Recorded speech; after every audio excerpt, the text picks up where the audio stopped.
दोस्तों, आपको याद है मैंने पिछले एपिसोड में कलिंग के वॉर को महाभारत के वॉर के बाद दूसरा सबसे बड़ा वॉर कहा था। उसी महाभारत में राजा धृतराष्ट्र को 100 बेटे थे। चलिए एक बार फिर से आपका टेस्ट हो जाए। बताइए, राजा धृतराष्ट्र के बाद वो कौन से राजा थे जिन्हें 100 बेटे थे? जवाब नीचे कमेंट सेक्शन में जरूर दीजिए। अब वापस लौटते हैं हमारी कहानी की ओर। चंद्रगुप्त मौर्य के संन्यास लेने के बाद मगध का राज सिंहासन उनके बेटे बिंदुसार के पास आ गया। राजा बिंदुसार भी अपने पिता की तरह एक योद्धा थे। उनकी 16 रानियां थीं। ऐसा कहते हैं कि उनकी रानियों से उन्हें 100 बेटे थे। उनमें नन्हा अशोक भी शामिल था।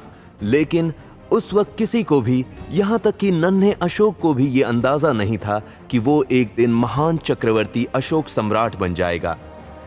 अशोक का जन्म 304 बीसीई में पाटलिपुत्र में हुआ। उनकी मां का नाम शुभदांत्री था, जो चंपा देश की एक ब्रह्म कन्या थी।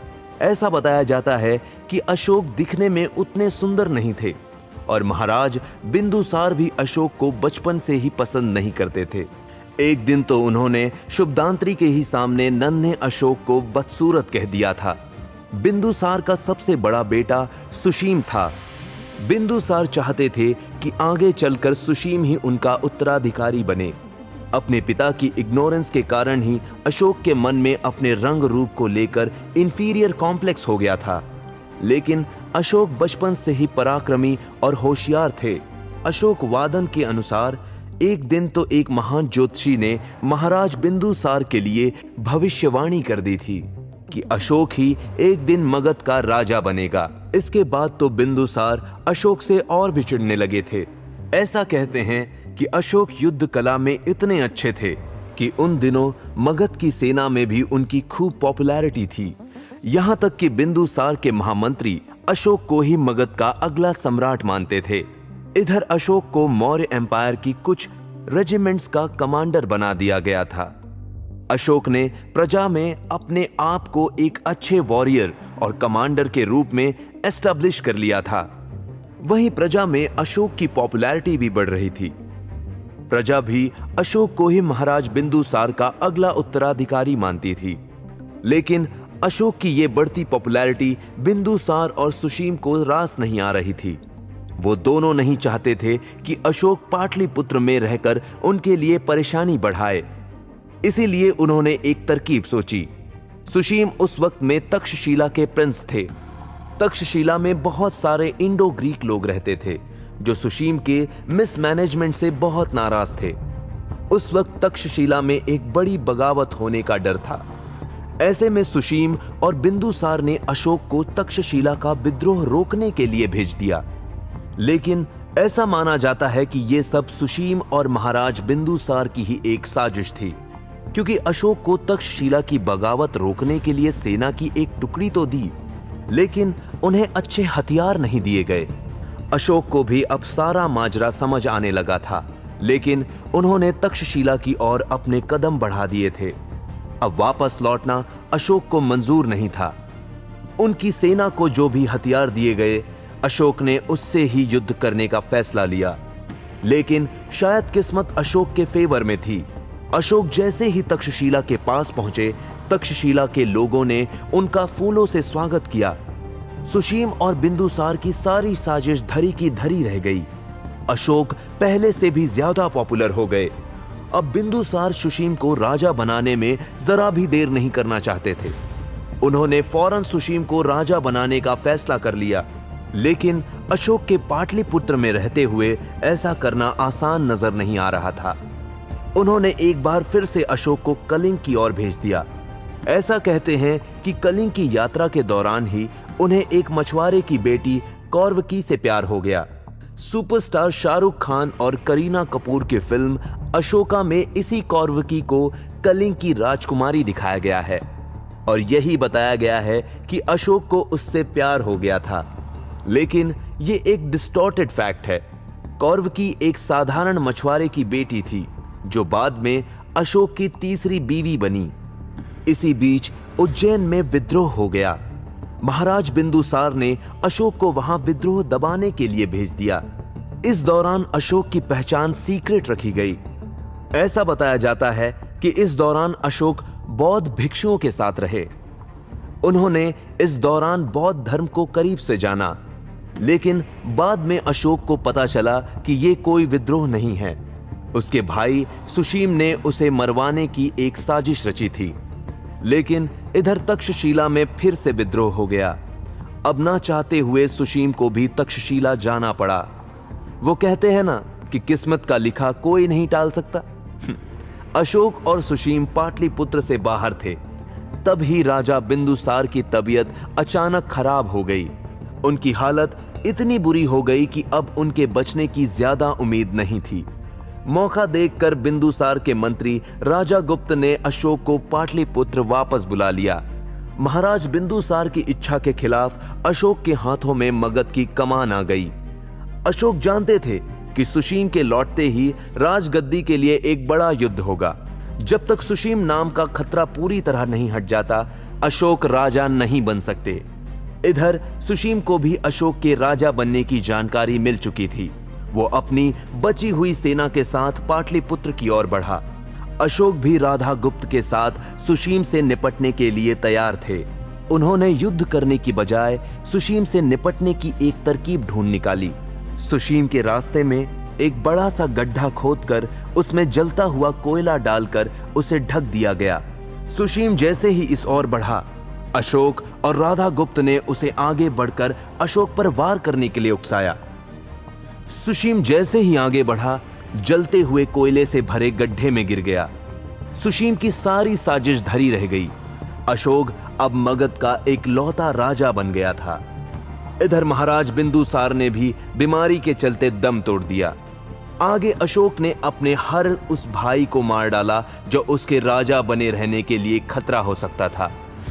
कई ग्रंथों में यह संख्या सभी 100 भाइयों को मरवाने तक लिखी गई है, लेकिन कई ऐसे भी फैक्ट हैं जो इस संख्या को कम बताते हैं।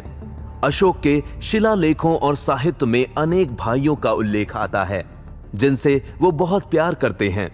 इन भाइयों को देखभाल के लिए राजा में कई अधिकारी भी नियुक्त किए गए थे। ऐसा कहते हैं कि राजगद्दी पर बैठने के बाद अशोक का एक बड़ा भयानक रूप देखने को मिला। अशोक इतने खूंखार राजा बने कि उन्होंने अपनी नाराजगी में कई मंत्रियों और अधिकारियों तक को मरवा दिया। अशोक के इस भयानक रूप का एक हिस्सा यह भी मशहूर है कि उनके महल में उन दिनों कई रानियां और राजकुमारियां थीं, जिनका काम अशोक की सेवा करना था। ये युद्ध में जीते हुए राज्यों से लाई गई थीं।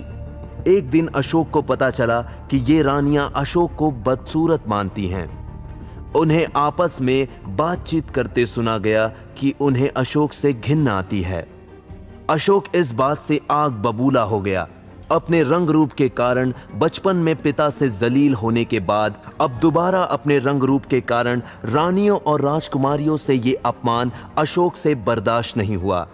ऐसा कहते हैं कि अशोक ने उन सभी रानियों और राजकुमारियों को जिंदा जलाकर मार डालने का हुक्म दिया। इसी घटना के बाद अशोक को चंड अशोक भी कहा जाने लगा। अशोक को इस बात से भी कोई फर्क नहीं पड़ रहा था। उन्हें तो अब बस अपने राज्य को आगे बढ़ाना था। उन्हें राजा अशोक से चक्रवर्ती सम्राट अशोक बनना था। लेकिन अशोक चक्रवर्ती सम्राट तब तक नहीं बन सकते थे जब तक वो कलिंग को हासिल नहीं कर लेते। हमारा अगला एपिसोड इसी पर बेस्ड है, लेकिन अगले एपिसोड में हम सुनेंगे कि अशोक की मुलाकात एक ऐसे पुराने रिश्तेदार से हुई जिसे देखकर अशोक के होश उड़ गए। अशोक सोच में पड़ गए कि क्या उन्हें कलिंग पर हमला करने के लिए अपने फैसले पर फिर से विचार करना चाहिए। आखिर कौन था वो रिश्तेदार जिसने चंड अशोक को सोचने पर मजबूर कर दिया? जानने के लिए बने रहें अगले एपिसोड में।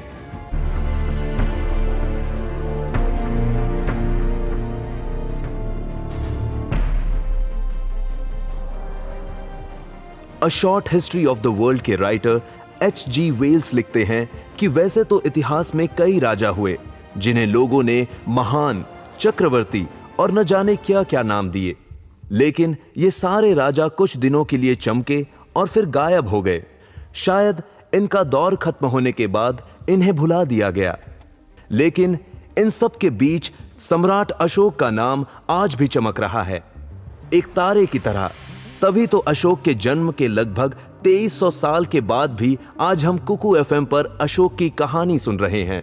जैसा कि आपने सुना कि अशोक एक बहुत एम्बिशियस सम्राट थे। वो अपने राज्य को दूर दूर तक फैलाना चाहते थे, लेकिन कलिंग उनकी आंख में हमेशा खटकता रहता था। ये एक ऐसा राज्य था जिसे ना तो उनके पिता महाराज बिंदुसार और ना ही उनके दादा महान सम्राट चंद्रगुप्त मौर्य अपनी मुट्ठी में कर पाए।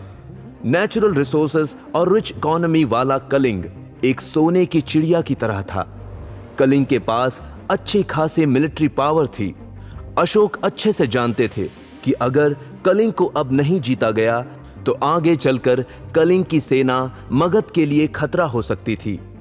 अशोक जानते थे कि अगर उन्हें खुद को एक चक्रवर्ती सम्राट बनाना है तो कलिंग को जीतना ही होगा। उस वक्त दोनों राज्यों की सेनाओं को कंपेयर करें तो सम्राट अशोक की सेना में लगभग 1 लाख योद्धा थे। इसके साथ ही 1700 घोड़े, करीब 1200 वॉर एलिफेंट्स भी थे। दूसरी ओर कलिंग की मिलिट्री में केवल 60,000 सैनिक, 1000 घुड़सवार और 700 वॉर एलिफेंट थे। इससे साफ है कि अशोक की सेना कलिंग सेना से ज्यादा पावरफुल थी। अशोक ने मगध का राजा बनने के करीब 8वें साल बाद कलिंग के राजा को चुनौती दी। सबसे पहले उन्होंने एक दूत भेजकर कलिंग के राजा को अपने सामने घुटने टेक देने का प्रस्ताव भेजा, लेकिन कलिंग के राजा ने मौर्य साम्राज्य के आगे झुकने से इनकार कर दिया। बस फिर क्या था, अशोक को कलिंग पर आक्रमण करने का कारण मिल गया था। अशोक ने कलिंग पर युद्ध की घोषणा कर दी। वो अपने विशाल सेना लेकर कलिंग की ओर बढ़े। कलिंग के पास धौली की पहाड़ियों में दोनों सेनाएं आमने सामने आ गई। दोनों सेनाओं के बीच युद्ध शुरू हो गया। रोज सैकड़ों सैनिक इस युद्ध में अपनी जान गंवा रहे थे। हर रोज सैकड़ों परिवार उजड़ रहे थे। कई औरतें विधवा हो रही थी, कई बच्चे अनाथ हो रहे थे। जैसे जैसे युद्ध आगे बढ़ रहा था, युद्ध में दोनों ओर के सैनिक शहीद हो रहे थे। अशोक का मन भी युद्ध में मरने वालों की संख्या सुनकर भर आता था, लेकिन उसने एक ऐसा युद्ध छेड़ दिया था जिसे बीच में रोका नहीं जा सकता था। ऐसा माना जाता है कि कलिंग के लोगों ने मौर्य सेना का डटकर मुकाबला किया। कलिंग ने मौर्य साम्राज्य को हराने में कोई कसर नहीं छोड़ी, लेकिन मौर्य साम्राज्य के विशाल सेना ने कलिंग की सेना को हरा दिया। इस लड़ाई में लगभग 1 लाख सैनिक और नागरिक मारे गए। कलिंग के 1.5 लाख सैनिक और नागरिक बंदी बना लिए गए, जिन्हें बाद में मौत के घाट उतार दिया गया। लेकिन इस युद्ध के बाद जब अशोक युद्ध के मैदान पर गए तो अशोक ने युद्ध के मैदान में घोड़ों, हाथियों और सैनिकों की लाशें देखीं। जगह जगह खून बिखरा हुआ था। अनाथ बच्चे रो रहे थे। घायल लोग दर्द के मारे जमीन पर लुढ़क रहे थे। उनकी आंखों के सामने सारा कलिंग नष्ट हो गया। इतना खून खराबा देखकर अशोक का मन शोक से भर आया। अशोक ने महसूस किया कि वो इस युद्ध के कारण हुए विनाश के लिए पूरी तरह जिम्मेदार हैं। उनके एम्बिशंस की कीमत लाखों लोगों को अपनी जान गंवा कर चुकानी पड़ी है। अशोक का मन पछतावे से भर गया। उन्होंने उसी युद्ध के मैदान में हिंसा छोड़कर बौद्ध धर्म अपनाने का फैसला ले लिया। कलिंग की ये लड़ाई अशोक की आखिरी लड़ाई साबित हुई। इस युद्ध के बाद अशोक ने अपनी तलवार छोड़ दी और बौद्ध धर्म अपना लिया। कहते हैं कि कलिंग को जीतने के बाद यह मौर्य साम्राज्य का 5वां रीजन बनाया गया। अशोक ने एक राजकुमार को कलिंग का गवर्नर अपॉइंट कर दिया। इस जीत के बाद अशोक के साम्राज्य की सीमा बे ऑफ बंगाल तक फैल गई। नेपाल और कश्मीर भी उसके हाथ में थे। साउथ में अशोक के साम्राज्य की सीमा पन्नार नदी तक फैली थी। अफगानिस्तान और बलूचिस्तान भी उनके अधीन आ गया था। कलिंग की विजय के बाद सम्राट अशोक ने एक परोपकारी राज्य चलाया। उनके राज्य में ब्यूरोक्रेसी वेल ऑर्गेनाइज थी। अशोक के नेतृत्व में यहां बुद्धिज्म का प्रचार प्रसार किया जा रहा था। जल्द ही ये राज्य का धर्म बन गया। इसी काल में पत्थरों पर नक्काशी का काम भी शुरू हो चुका था। राज संदेश या अपने सिद्धांत लोगों तक पहुंचाने के लिए अलग अलग जगहों पर शिलालेख भी लिखे गए थे। कलिंग युद्ध का अशोक पर क्या असर पड़ा, इसे उन्होंने अपने 14th शिलालेख में खुद ही लिखवाया है। राज्याभिषेक के 8 वर्ष बाद देवताओं के प्रिय प्रियदर्शी राजा ने कलिंग देश को विजय किया। वहां 1.5 लाख मनुष्य कैद किए गए, 1 लाख मनुष्य मारे गए, उससे कई गुना आदमी महामारी से मरे। इसके बाद कलिंग देश की विजय होने पर देवताओं के प्रिय अशोक का धर्म पालन अच्छी तरह से हुआ।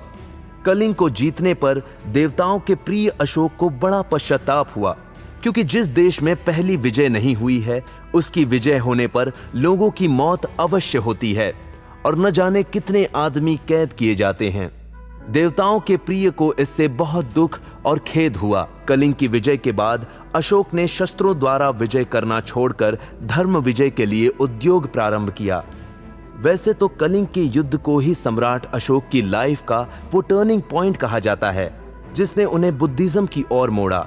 लेकिन इसकी शुरुआत कलिंग के युद्ध के काफी पहले हो चुकी थी। लेकिन कब, ये सवाल आपके मन में उठ रहा होगा। आपको इसका जवाब जरूर मिलेगा, लेकिन हमारे अगले एपिसोड में।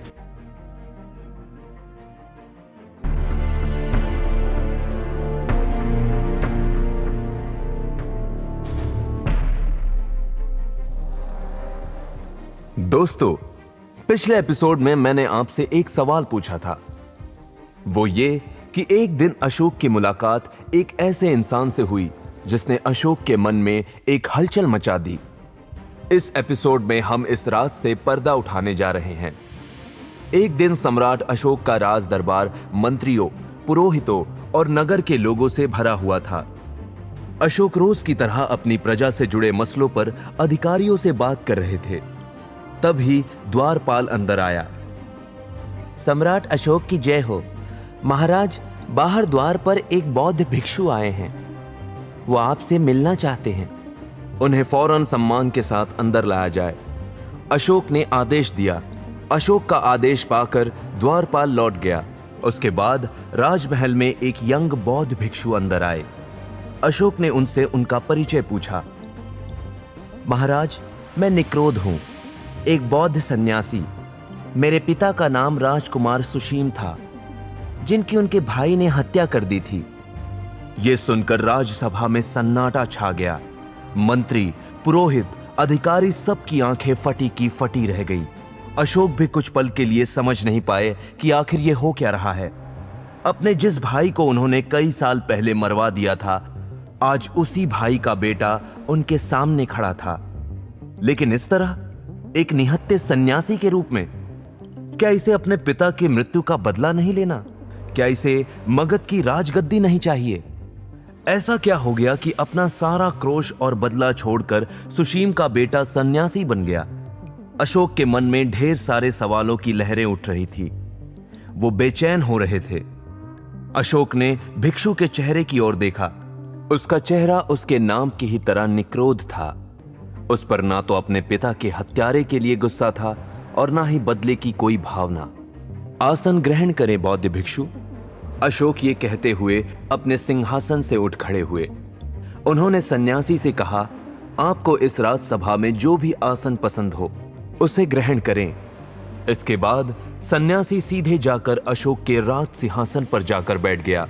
सम्राट अशोक की आंखों के सामने से सुशीम, महाराज बिंदुसार और अपना सारा पास्ट घूम गया। सन्यासी के लिए उनके मन में प्यार और अपनेपन की फीलिंग जाग रही थी। पाली ग्रंथ अशोक वादन में इस घटना का एक मेजर मेंशन है।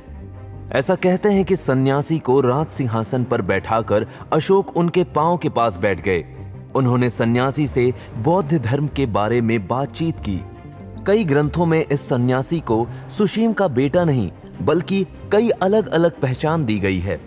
लेकिन एक बात तो सभी में मिलती है कि इस मुलाकात के बाद अशोक अपने राज के विस्तार और युद्ध नीति को लेकर सोच में पड़ गए थे। शायद ये वही मुलाकात थी जिसने अशोक के मन में बुद्ध धर्म का बीज बो दिया। इसके अलावा आप पिछले एपिसोड में सुन चुके हैं कि कैसे अपनी जवानी के दिनों में पाटलिपुत्र से दूर रहते हुए अशोक ने कुछ दिन बौद्ध सन्यासियों के साथ बिताए थे। कलिंग युद्ध में हुई तबाही के बाद तो अशोक ने युद्ध करना छोड़कर बौद्ध धर्म की दीक्षा ले ली। उन्होंने बौद्ध धर्म के प्रचार प्रसार में एक अहम भूमिका निभाई। लेकिन एक ओपिनियन ये भी है कि सम्राट अशोक के बौद्ध धर्म अपनाने के पीछे उनकी एक बहुत बड़ी स्ट्रैटेजिक मूव थी। कई प्राचीन ग्रंथों में यह भी कहा जाता है कि चंद्रगुप्त मौर्य के पहले से ही मगध साम्राज्य में ब्राह्मण पंडितों और अधिकारियों का बोलबाला था। ये अशोक के दौरे में भी कायम था। अशोक अपनी राजसभा से इन्हें कम करना चाहते थे। अशोक के बौद्ध धर्म अपनाने के बाद ऐसा हुआ भी। राजसभा में धीरे धीरे बौद्ध साधुओं की संख्या भी बढ़ने लगी। प्राचीन ग्रंथों से पता चलता है कि सबसे पहले कलिंग में वैदिक कल्चर का डोमिनेंस था। उस वक्त कलिंग में रहने वाले लोगों को मलेच्छ समुदाय कहा जाता था। उस वक्त ये मलेच्छ ट्राइब आर्यन कल्चर से कोसों दूर थे। बौद्धायन के धर्म सूत्र के अनुसार उस वक्त ऐसी परंपरा थी कि जो कोई भी कलिंग देश से वापस लौटेगा उसे दान पुण्य करके अपना शुद्धिकरण करना होगा। उस वक्त नॉन आर्यन कंट्रीज से लौटकर आने वाले हर इंसान के लिए ऐसा करना जरूरी था। लेकिन यह परंपरा चंद्रगुप्त मौर्य के शासन काल से टूट गई, क्योंकि इस वक्त तक सोसाइटी बहुत लिबरल हो चुकी थी। सम्राट अशोक के राज में तो सोसाइटी में कई नए और मॉडर्न नियम बने। सम्राट अशोक ने प्रजा के लिए आदेश निकाला था कि राज्य में सभी धर्मों और संप्रदायों का सम्मान करना होगा। इसे आज सेक्युलरिज्म कहते हैं।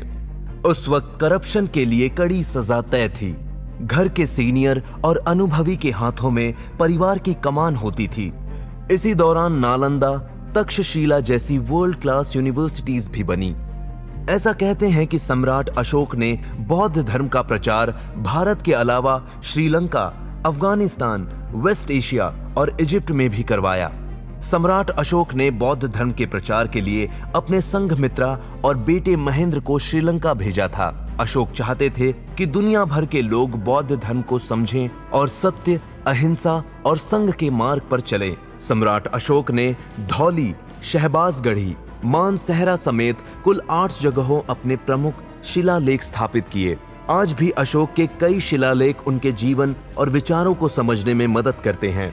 सम्राट अशोक ने ही बौद्ध धर्म को दुनिया का एक प्रमुख धर्म बनाने में बड़ी भूमिका निभाई।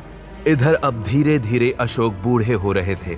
उनका शरीर अब उनका साथ छोड़ रहा था, लेकिन अशोक ने अपने परोपकार की भावना नहीं छोड़ी। जैसे जैसे अशोक बूढ़े हो रहे थे, उन्होंने दान पुण्य करना भी बहुत बढ़ा दिया था। 232 BCE में सम्राट अशोक की बीमारी के चलते उनकी मृत्यु हो गई। एक महान चक्रवर्ती सम्राट हमेशा के लिए इस दुनिया से चला गया, लेकिन दुनिया में छोड़ गया अपने साहस और पराक्रम की कहानी। ऐसा कहते हैं कि सम्राट अशोक के बाद मौर्य वंश का राज केवल 52 वर्षों तक ही चला। इसके बाद इस वंश का कोई उत्तराधिकारी नहीं बचा। 180 BCE में मौर्य सेना के ही जनरल पौष्यमित्र ने आखिरी मौर्य राजा बृहदत्त की हत्या करके राजगद्दी पर कब्जा जमा लिया। लेकिन दोस्तों, कलिंग की ये कहानी अभी खत्म नहीं हुई है। आखिर सम्राट अशोक के दुनिया से जाने के बाद क्या हुआ? उनका प्यारा कलिंग अब कहां है और किस हाल में है? क्या आपको मालूम है कि कलिंग को आज क्या कहकर पुकारा जाता है? ऐसे ही सवालों के जवाब जानेंगे अगले एपिसोड में।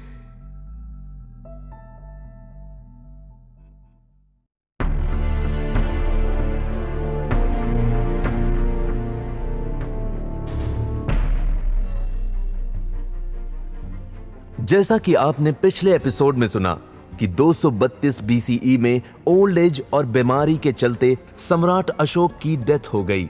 इसके बाद कुछ ही वर्षों तक कलिंग पर मौर्य वंश राज कर सका। इसके बाद 103 BCE में चेदी डायनेस्टी के तीसरे राजा खारवेल कलिंग की राजगद्दी पर बैठे। खारवेल एक जैन राजा थे। उनके बनवाए हाथी गुफा के शिलालेख काफी मशहूर थे। उनके बाद 6th सेंचुरी में कलिंग पर नल वंश का राज शुरू हो गया। नल वंश के दौरान भगवान विष्णु को बहुत पूजा जाता था। इसी दौरान कलिंग में कई मशहूर मंदिर और मॉन्यूमेंट्स बनाए गए। इसके बाद 8th सेंचुरी से लेकर 11th सेंचुरी तक कलिंग पर सोमवंशी राजाओं का साम्राज्य था। उनके शासनकाल में भगवान शिव की पूजा की जाती थी। इसी दौरान बने शिव मंदिर, जो आज भी ओडिशा की शान है। सोमवंश के राज में ही भुवनेश्वर में लिंगराज मंदिर बनाने की शुरुआत हुई थी। कलिंग का सबसे गोल्डन पीरियड गंगा डायनेस्टी के साम्राज्य के दौरान रहा। राजा चोड़ गंगदेवा ने ही पुरी में जगन्नाथ मंदिर बनवाया। इसके बाद नरसिम्हा फर्स्ट ने कोणार्क में फेमस सन टेम्पल बनवाया। ऐसा कहते हैं कि कलिंग का बुरा दौर तब शुरू हुआ जब 1576 में इस पर मुगलों की नजर पड़ी। मुगलों ने कलिंग पर आक्रमण करके उसे जीत लिया। उस वक्त अफगान रूलर सुलेमान ने कलिंग को बंगाल से जोड़ दिया। ऐसा कहा जाता है कि मुगल कला विरोधी रहे, इसीलिए उनके राज में कोई मशहूर मंदिर या मठ नहीं बनाया गया। उल्टा इस दौर में कई ऐतिहासिक मॉन्यूमेंट्स तोड़ दिए गए। 11th सेंचुरी से 16th सेंचुरी के बीच में ही कलिंग का नाम भी बदल दिया गया। यहाँ की पुरानी ओद्रा ट्राइब को देखते हुए इसे ओद्र देश कहा जाने लगा।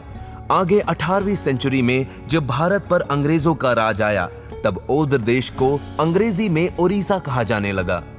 बाद में नवीन पटनायक की सरकार ने 2009 में इसका नाम बदलकर ओडिशा कर दिया। ओडिशा ग्रामेटिकली ज्यादा करेक्ट माना जाता है। खैर, हमारी कहानी में लौटते हैं। आगे चलकर ओडिशा पर ताजमहल बनाने वाले मशहूर राजा शाहजहां ने भी राज किया। उनके दौर में ही ईस्ट इंडिया कंपनी ओडिशा में दाखिल हुई। ऐसा कहते हैं कि 1633 में इंग्लिश मर्चेंट्स की एक टीम ओडिशा के साथ ट्रेड रिलेशन बनाने समुंदर के रास्ते ओडिशा आई। यहीं से ओडिशा पर ईस्ट इंडिया कंपनी के राज का बीज बोया गया। धीरे धीरे ईस्ट इंडिया कंपनी ओडिशा में अपने पांव और मजबूती से गाड़ने लगी। 1633 में तो कंपनी ने हरिहरपुर में अपनी पहली फैक्ट्री भी डाल दी। आगे औरंगजेब की मौत के बाद तो ओडिशा में एक बहुत बड़ा पॉलिटिकल चेंज आया। मराठा भी कलिंग पर कब्जे की कोशिश करने लगे। उनके सामने मुगलों की फौज खड़ी थी। 1741 से 1751 के बीच मुगल और मराठा सेना में कई बार युद्ध हुआ।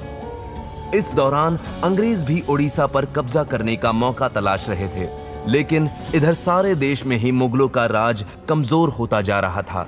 मुगल और मराठा लड़ाई में ओडिशा का कुछ हिस्सा मराठाओं के पास भी चला गया। इधर अंग्रेज भी भारत पर अपनी पकड़ बनाते जा रहे थे। ओडिशा के रिच जियोग्राफिकल लोकेशन के कारण वो किसी भी तरह ओडिशा पर कब्जा करना चाहते थे। इसके बाद तो ओडिशा के लिए एंग्लो मराठा बैटल भी शुरू हो गई।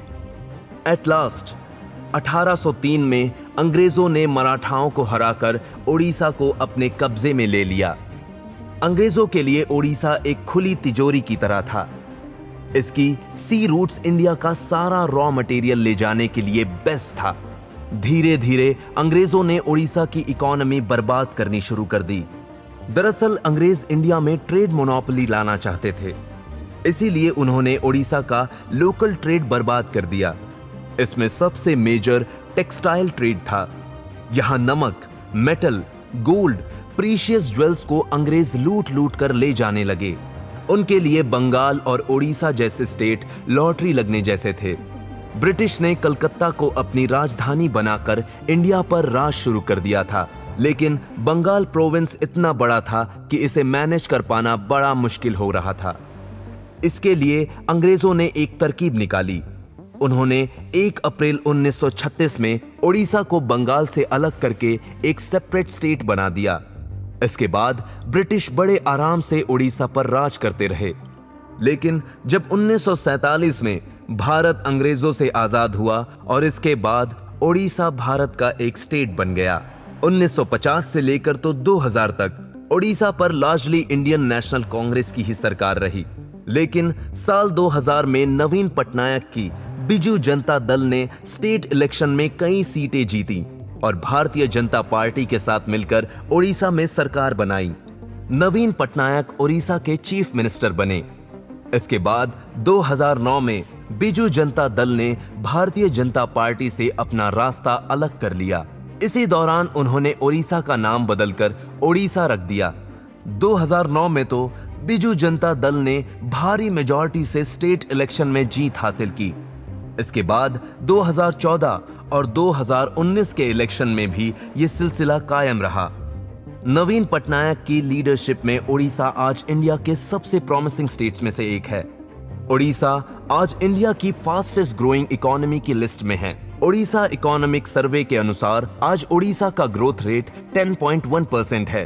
कोविड पैंडेमिक के बाद ओडिशा पहला ऐसा स्टेट था जिसकी इकोनॉमी तेजी से रिकवर हुई थी। फाइनेंशियल ईयर 2021 के मुकाबले 2022 में इसकी कैपिटा इनकम 16.8% से बढ़ी है। इसके साथ ही भारत सरकार में मेक इन इंडिया मिशन में ओडिशा एक बहुत मेजर रोल प्ले करने जा रहा है। देश की कई बड़ी कंपनियों ने ओडिशा के कई नए प्रोजेक्ट्स में इन्वेस्ट करने की घोषणा की है। ऐसे में हम एक बार फिर उम्मीद कर सकते हैं कि ओडिशा फिर एक बार सोने की चिड़िया बनेगा, जैसा सम्राट अशोक के राज में था। आज ओडिशा में हिंदू, मुस्लिम, सिख, बौद्ध, जैन और दूसरी सभी कम्युनिटीज बड़े प्यार से रहती हैं। इंडियन सेंसस के हिसाब से ओडिशा में सबसे ज्यादा 93.63% हिंदू आबादी है, तो वही पिछले 50 सालों में क्रिश्चियन पॉपुलेशन भी 478% से बढ़ी है। बौद्ध रिलीजन के लिए भी ओडिशा एक बहुत इंपॉर्टेंट प्लेस है। ऐसा कहते हैं कि ओडिशा में 200 से भी ज्यादा बुद्धिस्ट साइट्स हैं। सम्राट अशोक के बाद से ही यहाँ बौद्ध धर्म फला और फूला। ओडिशा के रत्नागिरी, उदयगिरी और ललितगिरी को डायमंड ट्रायंगल के नाम से जाना जाता है। रत्नागिरी को हिल ऑफ ज्वेल्स कहते हैं। यहाँ बहुत सारे बौद्ध अवशेष पाए जाते हैं। यहाँ भगवान बुद्ध की विशाल मूर्ति एक एंशिएंट मार्वेल भी है। ऐसे ही उदयगिरी को हिल ऑफ सनराइज कहते हैं, जहां बहुत सारी मूर्तियां, मठ और शिलालेख मौजूद हैं। ऐसा कहा जाता है कि ललितगिरी में कभी बौद्ध बस्ती हुआ करती थी, जिसका नाता 2nd सेंचुरी से है। अगर आपने अब तक ओडिशा की ये साइट्स नहीं देखी है तो जल्दी से ओडिशा जाने की तैयारी कर लीजिए। कुकू एफएम की इस खास सीरीज में हमने सुनी कलिंग की कहानी। हमने इस जर्नी में जाना कलिंग के महाभारत से लेकर आज की हिस्टोरिक इवेंट्स के बारे में। हमने सुना कैसे कलिंग के राजाओं ने अपने आन बान और शान के लिए महाभारत से लेकर तो कलिंग तक के वॉर लड़े, प्रजा की भलाई के लिए कई पॉलिसीज अपनाई, अपने ट्रेड को कैसे डेवलप किया, कैसे अपने एम्बिशंस के लिए एक बड़ा वॉर लड़ा, लेकिन आखिर में तलवार और खून खराबा छोड़कर शांति का मार्ग भी अपना लिया। सम्राट अशोक इंडियन हिस्ट्री के एक ऐसे राजा हुए जिन्हें आज भी याद किया जाता है, जिनका मैसेज आज भी हमारे साथ है। हमने ये भी जाना कि कैसे सैकड़ों साल पहले बने मॉन्यूमेंट्स आज भी हमें हमारी शानदार हिस्ट्री के बारे में बताती हैं। तो दोस्तों, ये थी कहानी कलिंग की। आपको ये कहानी कैसी लगी? क्या आप कलिंग से जुड़े और भी कुछ इंटरेस्टिंग फैक्ट्स जानते हैं? हमारे साथ कमेंट बॉक्स में जरूर शेयर कीजिए। और हाँ, हमारी इस खास कहानी को अपने दोस्तों के साथ भी शेयर करें, ताकि हम आप तक ऐसी ही बहुत सारी इंटरेस्टिंग कहानियां ला सकें।